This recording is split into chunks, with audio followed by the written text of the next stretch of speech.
Bismillahirrahmanirrahim.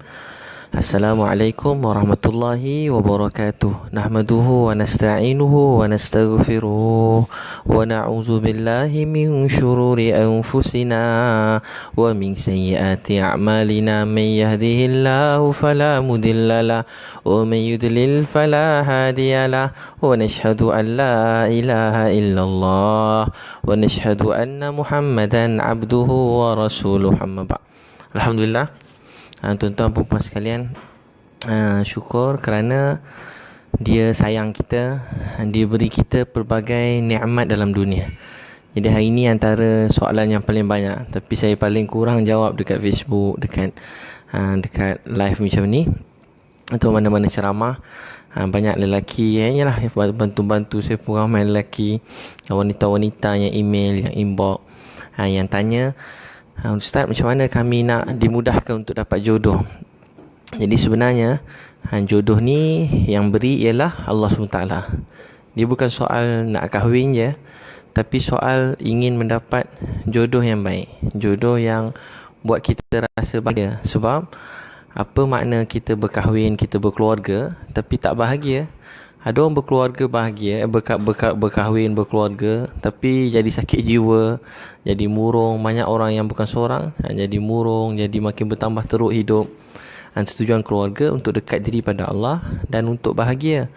Kita ni dalam dunia, kita boleh tanggung penghinaan, penderitaan mana-mana orang dalam dunia, tapi kita tak tahan kalau kesusahan, penderitaan tu dalam rumah tangga kita sendiri. Untuk tuan-puan sekalian, untuk kita mendapat jodoh yang baik, saya nak beritahu tuan-puan 3 tips yang mudah lah.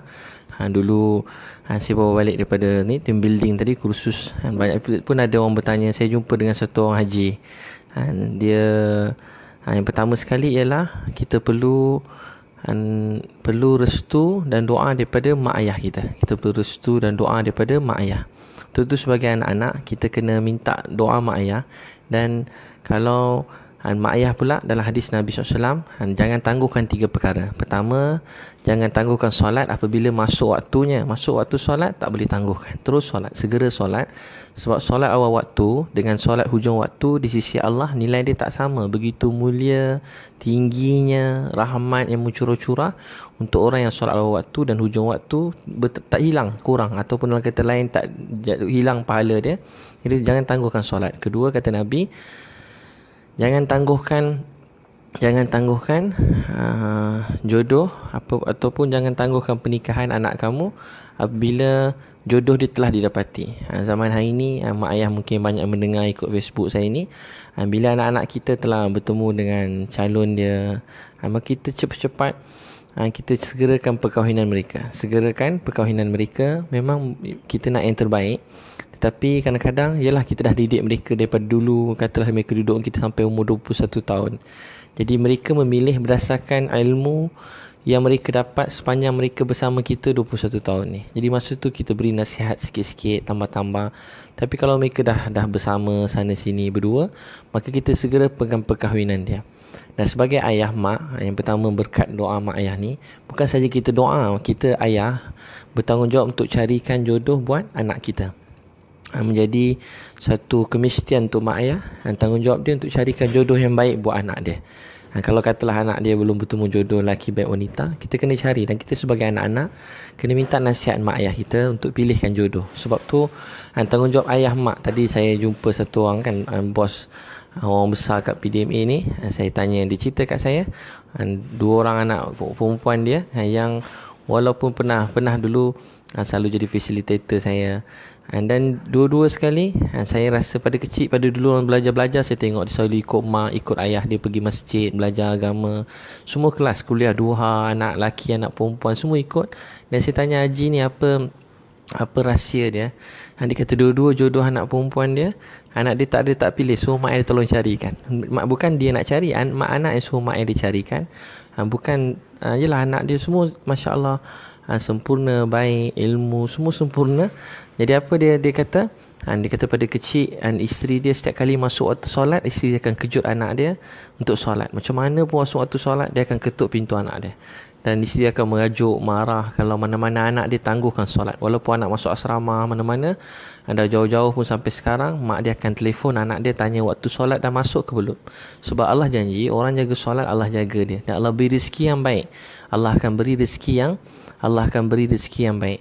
Jadi kita sebagai mak ayah bertanggungjawab untuk carikan jodoh yang baik untuk mereka. Sekiranya mereka dah memilih, kita beri nasihat. Kita bawa kita punya calon menantu tu, katalah dia lah, ada yang dah macam tu, jadi sangat rapat, apa buat, kita bangunkan mereka dengan Islam. Bawa mereka, kalau kita bawa dia belajar iman 3 hari ke di masjid, belajar berdakwah, kita bawa mereka berjuang di jalan Allah SWT. Jangan lepaskan dia.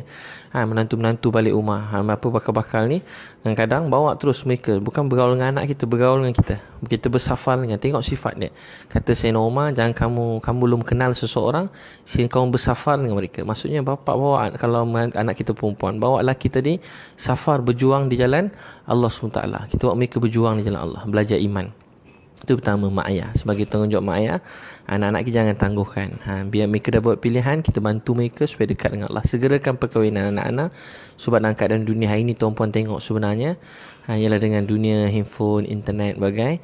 Maka anak-anak dalam ujian dan cabaran yang sangat besar, sangat besar. Untuk itu kita kena bantu mereka dengan memberi mereka cari rezeki yang halal. Pernikahan ni satu jalan yang halal. Satu jalan yang halal, perintah Allah SWT. Sebab tu satu wanita, bila lelaki sudi untuk kalau berkawan dengan mana-mana orang, kita bersegerakan. Kita hanya nak nikah kita ke tak. Sebab pernikahan ni membuatkan Allah sayang kita, rahmat mencurah-curah. Dan tuan-puan sekalian, kedua, kita kena, pertama mak ayah tadi, restu mak ayah, doa mak ayah, dan minta tolong mak ayah carikan. Mak ayah kena carikan. Mak ayah kawan masjid, cari mana-mana orang alim, so minta tolong carikan yang baik. Bukan mesti baik, tapi kalau baik kita teruskan. Kalau ada ujian besar-besar yang bukan-bukan lelaki tu, wanita tu tak senonoh sangat, bukan-bukan hak kita tak ditunaikan begitu jelas sekali, ada yang pukul, tu kita tinggalkanlah dia. Kemudian tuan-tuan sekalian, kedua, jaga buat solat hajat 2 rakaat. Saya pernah cerita ada satu orang buta, dia cacat, dia teringinkan dia tak ada jodoh. Dia kata kat ayah dia pun tengok anak dia ni buta, dia pandai baca Quran, hafiz Quran, tapi dia buta. Maka dia kata, janganlah, tolong cari untuk saya. Ayah dia pun takut, Minang mana-mana semua tak apa, semacam je muka. Yalah, anak dia buta, miskin pula, duit pun tak banyak, cuma pandai mengaji Quran, hafiz Quran. Jadi apa dia buat? Satu hari dia semayang hajat. Dia kata, Allah boleh bagi kat saya nikah perempuan. Dia semayang hajat. Tak kedia Allah, dia kata, ayah tolong minangkan anak dara kat ujung kampung sebelah. Bila disebut je nama ayah, orang sampai kat sana, ayah tu orang sangat terkenal, dan anak dia hafizah Quran, salihah, alimah. Bapak dia kata, patah balik. Dia kata, nak, bapak malu nak tolong minang untuk kamu. Pergilah. Dia pun dia kata, tak apalah, ayah pergi juga kalau kamu nak. Dia pergi sekali. Bapak dia memang nak tolak dah, tapi anak dia panggil ayah dia. Dia kata, ayah, tadi saya mimpikan lelaki ni, saya mimpikan saya nak kahwin dengan dia. Jadi mereka telah berkahwin. Jadi tuan-puan minta pada Allah. Buat apa dia kedua, solat hajat, minta dengan Allah. Jaga solat waktu dan solat hajat, minta dengan Allah SWT. Yang saya beritahu sebelum ni, tip baca dalam hadis Nabi pergi jumpa satu kaum. Nabi kata, kalau kamu ada hajat pada Allah atau hajat pada mana-mana manusia, kadang-kadang kan anak kita ni berkenan dengan ni, suka mana-mana orang, boleh solat hajat, minta supaya Allah SWT mudahkan. Kata hadis Nabi kata, kamu ada hajat dengan Allah atau mana-mana manusia, kamu pergi jumpa dia dan cakap, bukan, dia kata kamu solat hajat 2 rakaat, kemudian baca la ilaha illallahul halimul karim, subhanallahi rabbil arsyil azim, alhamdulillahi rabbil alamin, as'aluka mujibati rahmatik wa azaima maghfiratik wal ghanimata min kulli bir was salamata min kulli la tada'li zamban illa ghafartah wala hamman illa farajtah wala hajatan hiya laka ridan illa qadaitaha ya arhamar rahimin ya arhamar rahimin ya arhamar rahimin. Kata Nabi, lepas baca ni, kau minta apa-apa hajat kamu, pasti, kata Nabi, pasti Allah akan kabulkan semua doa kamu. Jadi minta dengan Allah. Dan tanda wanita pula, bila mana-mana wanita macam wanita yang bila lelaki menikahi dia, terima kasih. Masa orang tak nak kita, ada orang minang, terima kasih kat suami kita, dia sudi minang kita. Bukan orang tak nak, ramai nak tapi tak serius. Orang yang bernikah dengan kita ni serius, tanda dia serius. Jadi jangan buang masa pada orang yang tak serius, yang sampai bertahun-tahun, sampai 10 tahun, sampai bila kau dah bercinta nak buat macam mana.